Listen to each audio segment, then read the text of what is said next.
Hi, and welcome to the After School Club. I'm Amelia. I'm Jessica. And I'm Michelle. Today we're going to be talking about advice for freshmen, like people who are going into their first year of high school. But really, anyone could use this advice. Like, you don't have to be in high school, or you don't have to be in your first year of high school to use this advice. Yeah. Did you do anything interesting recently? Anything you want to mention? This is like our news section where we say anything important. Not really. Yeah, there's nothing that I can think of. Okay. Let's move on. Okay. How was your freshman year? Like, is there anything you remember that stands out or when you think of freshman year? I just remember being lonely because people I knew were in cohort B, and I didn't have too many friends because I was in another cohort because there were two cohorts called cohort A and B, and people in cohort A would go to school on one day and cohort B would go to school on other days. So then I wasn't with cohort B a lot, and I didn't have too many friends. Jessica, does anything stick out for you for freshman year? I relate to Michelle. I was really lonely because a lot of my friends or people I knew went to Michelle and Amelia's school, but I didn't go. So then when I went to my school, I knew basically no one. Well, I knew no one. And the only people I talked to was one person who was rarely in my class. And then another person who I met in my geography class. But in my other classes, I would just sit alone. It was kind of sad.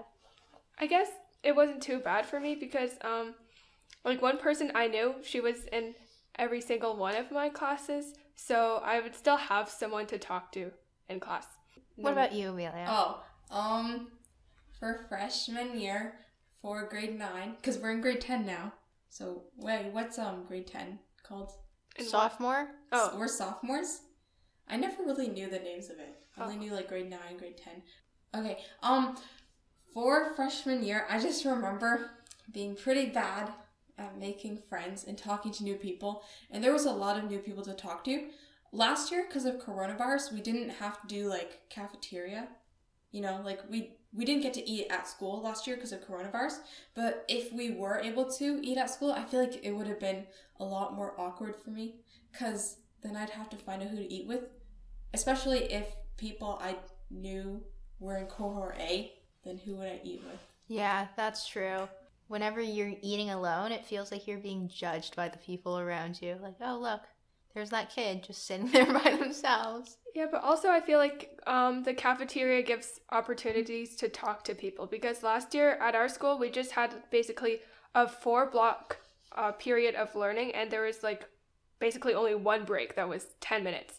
And then you focused on that subject for 4 hours. So you weren't able to communicate with anyone else other than the 10 people in your class. Yeah, and some classes, like French class, where no one would talk, you would just sit there by yourself for 4 hours. But I had some classes like technology where you'd be allowed to walk around, so I talked to more people. Yeah, I think this was a really nice segue into one of my first points for advice for freshmen is just to talk with a lot of people and make new friends. I think mostly it's easiest to talk when you're new to the school because most people are also new to the school. So you'll be able to talk to more people when formal friend groups haven't formed yet. So I guess it's just easier to integrate into different groups with different people rather than when groups are already formed and you try to stick yourself in.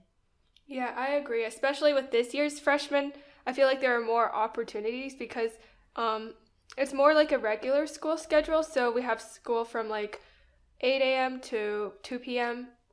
and there's cafeteria breaks. You can meet people even if they're in other classes, and there are more clubs open as well.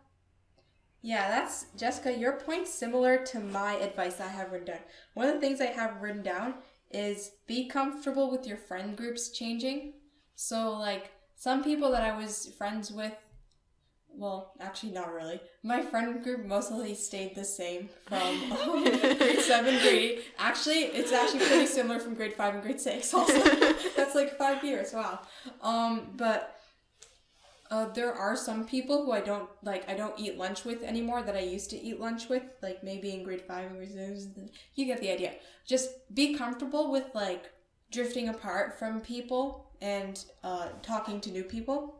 Also, another advice I have is talk to people in each class so that, like, in case you have a class project or in case you're lonely in that class, you have at least one person to talk to.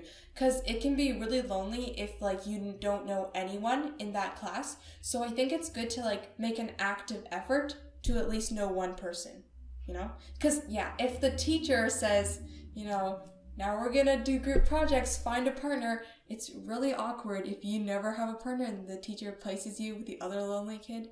Or you, like, work by yourself. Yeah, I agree. Yeah, it just feels sad when you have a group project and you don't have a partner to do it with. Yeah, there's also during break, like, if you don't have any friends, I guess you're just on your phone instead of, like, socializing. Okay, anyone can just say any of their advice they have now. Well, one piece of advice I would say is to join clubs, like, especially in grade 9, you should join them because then you could get a head start, and then you should just explore your interests. So whatever you think appeals to you, just join it.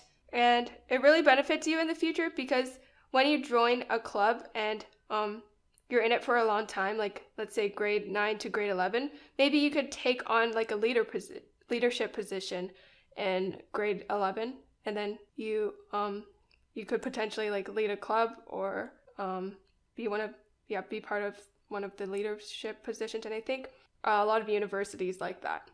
Mm-hmm. Yeah, your point was really similar to mine too. I wrote that going to different clubs and just participating in a lot of them will help you narrow down which ones you want to actually continue in grade 10 and 11 and 12 when your work gets more intensive, because you don't want to be going to all of the different clubs and using up a lot of time when you have so much work. And yeah, I wrote the same thing as Michelle, that you could possibly think about either being a leader in a club or just making your own club that you can like kind of run, and it looks good on applications. Mm-hmm. Yeah, like crochet club. Yes. Thank you for the plug, Amelia. Because Jessica started crochet club and me and Michelle helped with it. Yeah. And there's been one meeting, so that's exciting, Jessica, that you're doing that. Yeah, it is. Yeah, and I remember in grade 9, I was in like every single club, and then I really quickly quit every single one of them. Wow. I'm still in a lot of like clubs, but then I don't participate. I just want to know what they're about. Also another advantage of joining clubs is that they potentially give you opportunities to meet new people. Although I don't think I've really made any friends through clubs. I think it's definitely possible, especially through like, I don't know, debate club or like clubs where you have to talk. Yeah.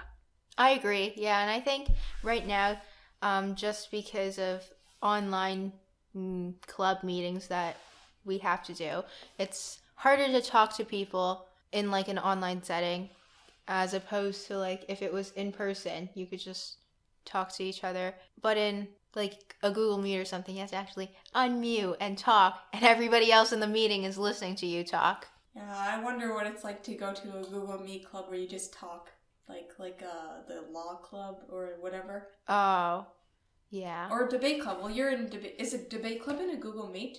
It is, yeah. How it runs basically is that at the start we're all in one Google Meet, and then you sign up on this form, and then you get split into groups of like 8 around or 6, and then you get a motion, and then you debate. So like the talking is still pretty controlled. You only get to talk to like your partner, and that's it. Oh, yeah. I kind of made a friend through debate club last year, and then I quit debate club. So yeah, haven't talked to that person since. That's okay. Okay, anyone else have any points? I think similar to a club, you could also join student council, which is like, I guess, the biggest club in school.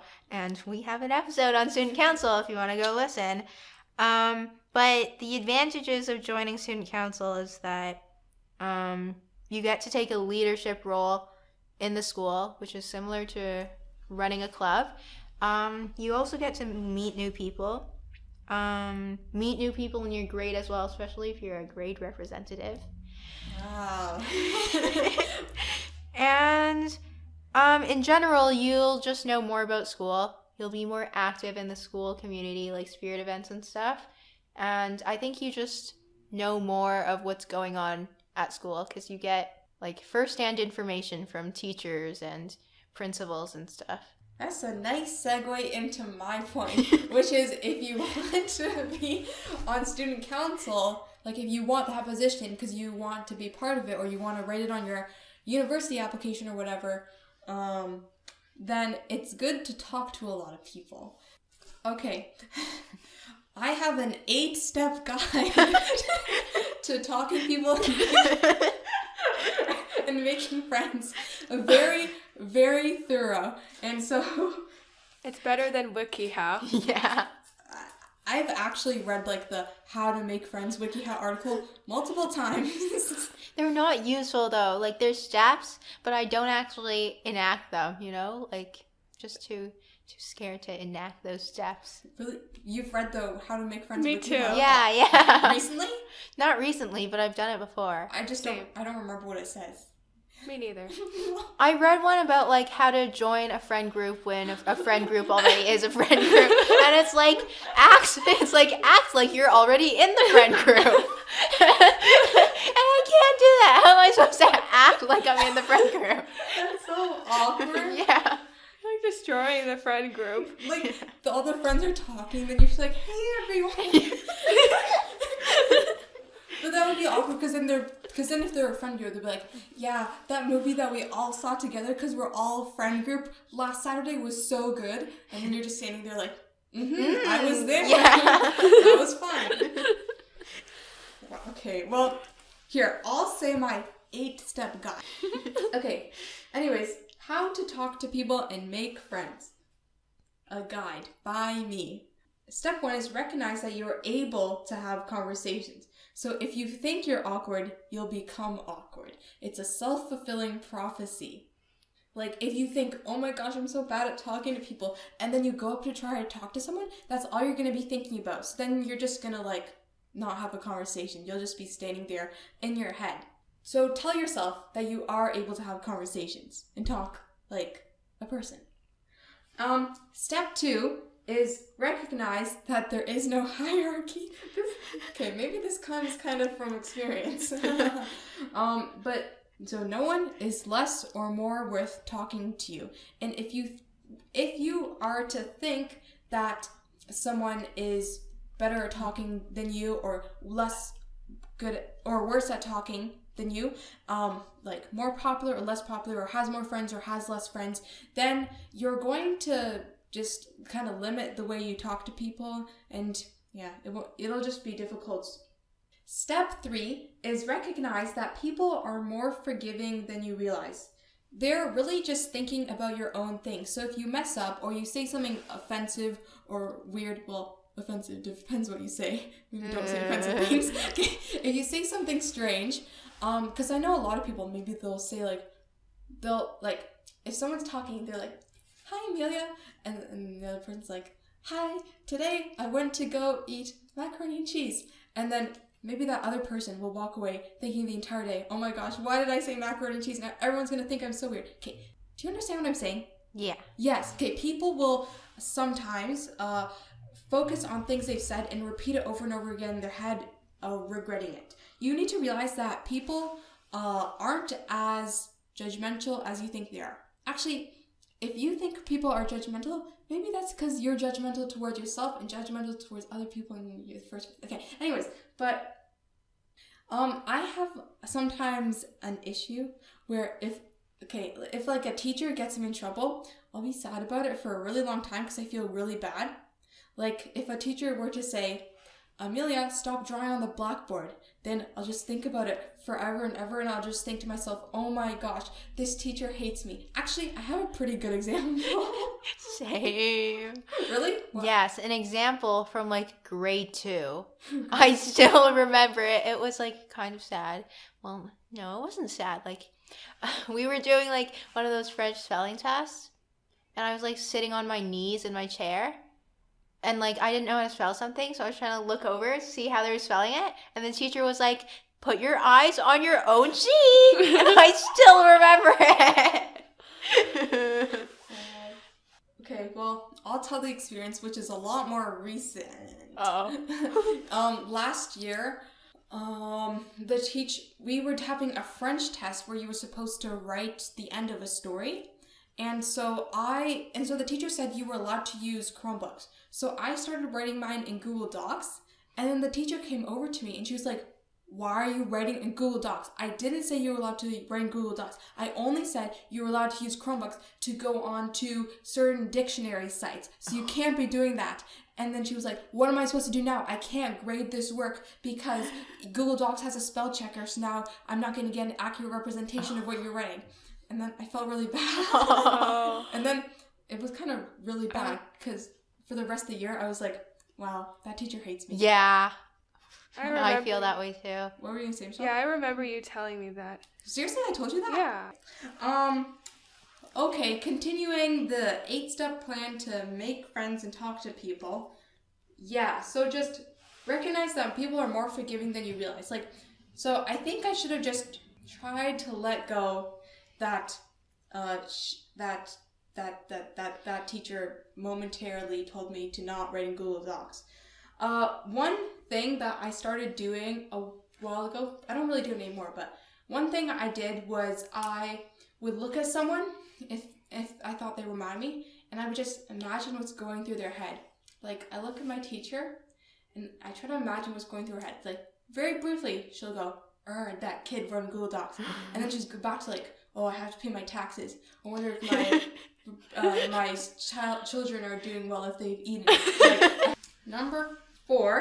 step 4, ask basic questions. So as you can tell, the last 3 steps were about changing the way you think, because it's important to think properly before talking to people. I think a good part of it is just the way you think. Okay, but number 4 is ask basic questions. So you can ask like, what's your name? What grade are you in? What class do you have? What class do you have next week? What class do you have last week or whatever? And then to continue the conversation, you can just like continue talking about classes, like, oh yeah, is that teacher good? What teacher do you have? And so then ask about like you can ask about common things. Like if you know you have that person in the same club as you, you can be like, oh yeah, we're in the same club, right? So I would like to clarify, because I know some people may get anxious about asking these things, but these are very normal things to ask people. Like, what's your name? What's your class, right? Yeah. Yes. These are normal things, right, Michelle? Yeah. Yeah, so if someone like doesn't respond or responds to what you interpret as rudely, then that's like a them problem. That's not a problem with you, and you didn't say anything wrong. Okay, step 5 is find common things. So if you have a similarity that you already know of, then you should bring it up, like if you're in the same club.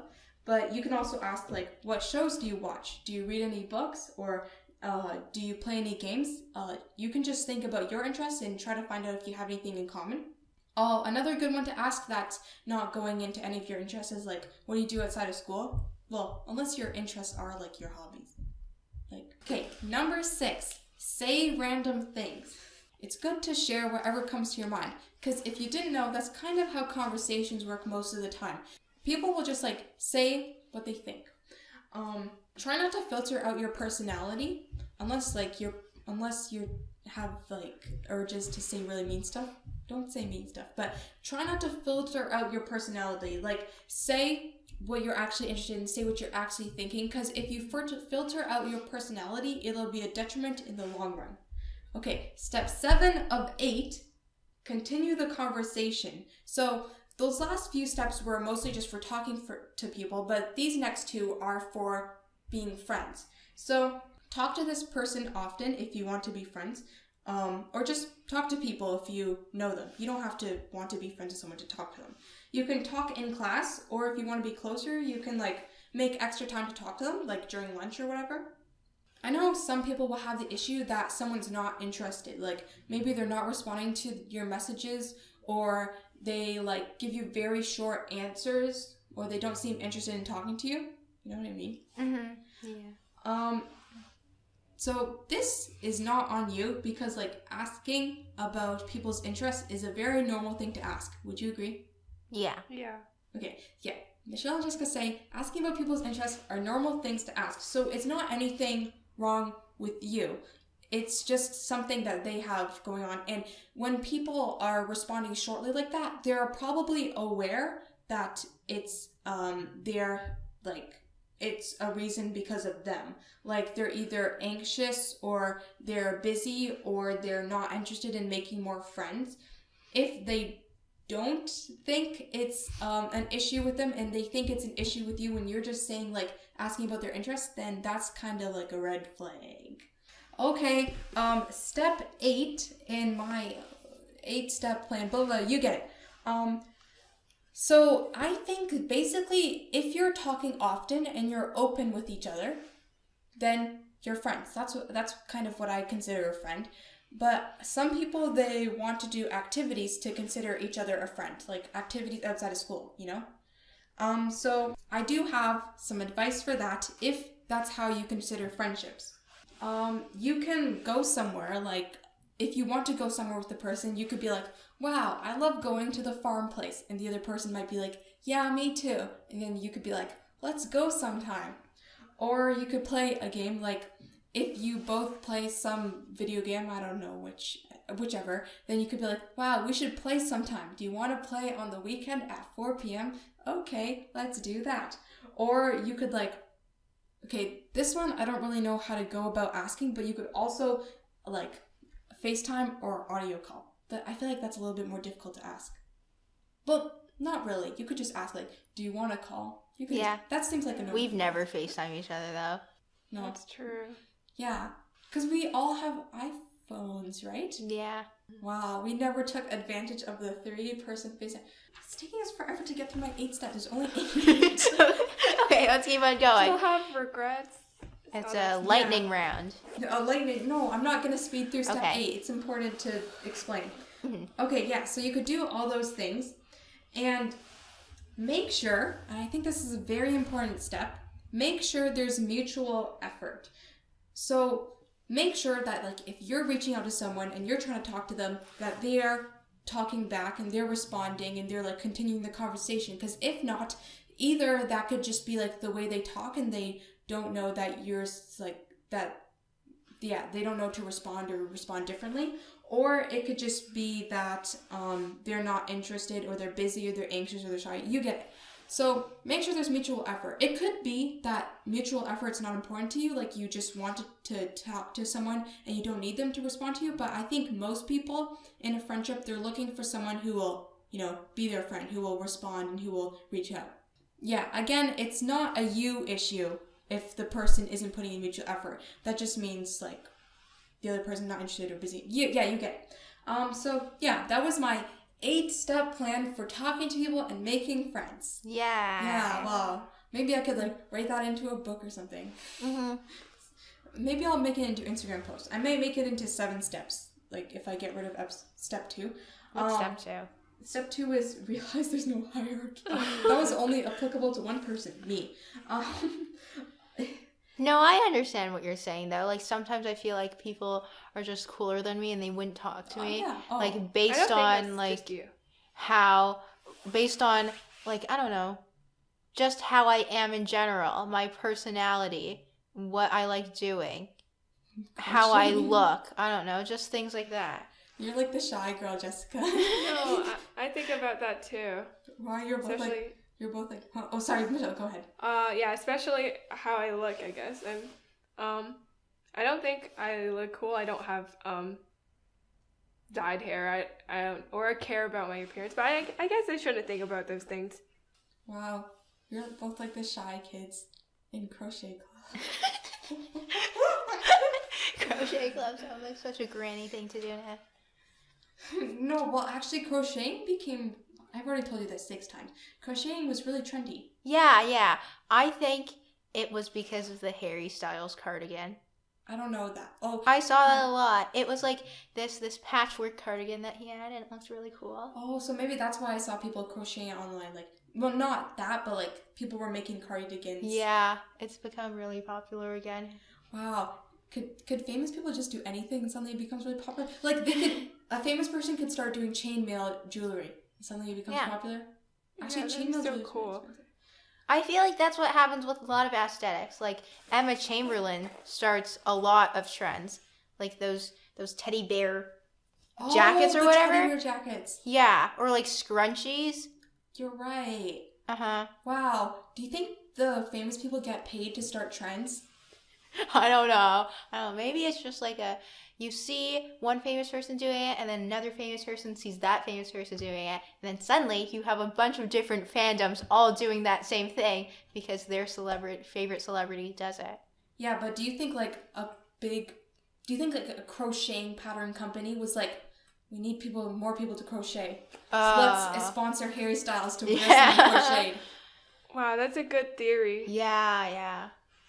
I don't know. On the more extreme level, I'd say like Kim Kardashian does plastic surgery, and now lots of people want big butts and big boobs. Wow. I heard that like I heard that ever since Squid Game, the sales of white Vans have like increased times like a lot. Like 25 maybe. I don't remember the specific number, but I saw that white Vans increased. I want to say sales. they increased like 8,000%, but that actually makes no sense. I'll search it up. I heard it on the radio. 7,800%. What the heck? I was right. Yeah. 7,000. Okay, wow. Since the series premiere. Wow. That's crazy. A lot. Well, we'll be talking about Squid Game in our next episode. Yep. Do you have anything else, or does anyone have any? Okay, sure. I think this is really straightforward, and it applies to people that are not only freshmen, but like just people in high school and possibly middle school. But just don't do dumb things, like don't do drugs or alcohol. I think, it's just not worth it. Yeah. In an attempt to become a cool kid, don't do drugs and alcohol to try and fit it. Like, there's nothing wrong with, trying something new, but do it, like, if you're going to take drugs and alcohol, at least do it in a safe environment with people you trust and not just, like, drugs from a random street alley you found. Get it from a reliable source and be surrounded by people you trust. I heard online that if you are going to want to take drugs and alcohol, you should always stay people you know so that they can like stop you from doing dumb things, people you trust. And then also stay in an environment that you know so that like even when you're not completely aware, you'll still sort of know where you are and like where everything is, and you'll be less likely to put yourself in harm or someone else in harm. Yeah, oh my gosh, I completely forgot about drugs and alcohol. Yeah, value your body. Don't do things that'll harm it like drugs and alcohol. That's very, very bad for your body. Yeah, it is bad for your body. And there's like, most people regret it in the future. There's no one that would be like, oh, that was so great. In high school, I had lots of fun. Wow, you're right. No one's ever said... Yeah, you're right. Yeah. No one's ever said, I'm so glad I vaped during high school. Yeah. Actually, I don't know. Maybe. Like, people who still vape, maybe they'd be like, oh, I'm so glad I started vaping because I still like vaping. I don't know. I feel like the people who do vaping or who do smoking, I feel like they normally say, like, don't be like me, kids. Don't do this. Yeah, that's true. Another thing is just, if you're a freshman, don't date people that are very much like older than you, like seniors, because in that situation there's just like a power imbalance, and then the senior just can take advantage of you in a lot of cases because you're young and you don't really know that much. You're just entering high school and the seniors going into university. I think like a lot of times when you're in grade 9 or like when you are right now and you feel like you know a lot of things, like I feel like in grade 9 I thought I knew a lot of things and I thought I was like mature and stuff, but you are still pretty naive compared to when you get older. Obviously you're going to continue to learn more new things, and even if you think like something is fine when you're in grade 9, it might not always be fine when you look back on it. So just try and stick to the safer side and things that you know, I don't know, that your parents would approve of probably. Yeah, wow. I also forgot about dating. And yeah, don't date, as a freshman, don't date grade 12s. Yeah, that's just kind of illegal as well. Yeah, that is. Yeah. Well, obviously, I'm not in college or university, but I would imagine that the college and university students who date high school students, especially like freshmen, they're probably pretty sketchy people. Yeah. Yeah. Like if you can't find a person your age and you end up just dating people that are much younger than you, it's just kind of a red flag because like, why can't you date people your own age? Like, what do you have in common with a 14-year-old? Exactly. Like, oh, you mean for the college student? Yeah. Like, why do you need to find someone who's younger and, like, I guess less knowledgeable about these specific subjects instead of finding someone who is knowledgeable? Oh, you're right. That's a red flag applied to the the college student. Yeah. Okay. Anything else, either of you? I wrote. Okay, this one's, I guess, a bit harder to do, but having good relationships with your teachers as well. You, I don't know, you want to be, like, friendly with your teachers. You want them, I don't know, like, they're the ones marking you, so try your best to be, like, nice in your class. I think there's, like, a stigma around being a tryhard as well, like being a know-it-all, I guess you would call it in class, and usually to balance that out, I would say don't answer every single question in class, but answer like just like one or two every time in class. So your teacher will know that you are still trying in their class and you want to keep on learning more, but you're not like wanting to answer every single question as well. And I know that some people struggle with answering questions because sometimes they don't know the answer. And my solution to that is just because there's going to be around maybe 10 questions asked in class. So you choose the questions that you definitely know, and then it'll seem like the questions you don't answer, maybe you still know them. The teacher doesn't know that. So you choose the questions that you definitely know the answers to, and you answer to those, and the rest, if you don't know them, it's fine, because you don't need to answer to them anyways. It's funny that you said, like, worrying about being a tryhard. I remember, okay, maybe we'll talk about this on a different episode. When I was really young, I had a serious issue with, like, never talking in class and being really shy. But something, I don't know, changed. I guess I just grew older. And now I talk a lot in class. And I talk so much in French class that my French teacher, I see her, I make eye contact. I'm raising my hand, I make eye contact with her, and she just looks away. Yeah. No, that happens a lot. Wait, continue. Yeah, and I don't know, I try not to be afraid of getting the wrong answer. I say things even when I don't know if I'm right. I just think of it like, have that unearned confidence to just, like, say things that aren't right. Even, I know that's hard, and I don't know, I don't think, it's not easy to do, but, yeah. Even if I don't know something, I just still say it, because I don't know.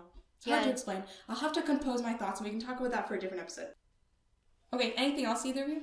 Okay, on the teachers topic, I was just gonna say that it's good to also have nice relationships with your teacher because of marks, but also because of you never know when you'll need a reference in the future, and it's good to have different, teachers that you can go to for references. And Or like starting clubs, you need a teacher supervisor. And if all the teachers don't really like you or think you're not a great student in their class, they're going to be less likely to say yes when you ask them to be a teacher supervisor, or just anything else in the future. It sounds like I'm using the teacher to my advantage, but that's kind of the point. Yeah.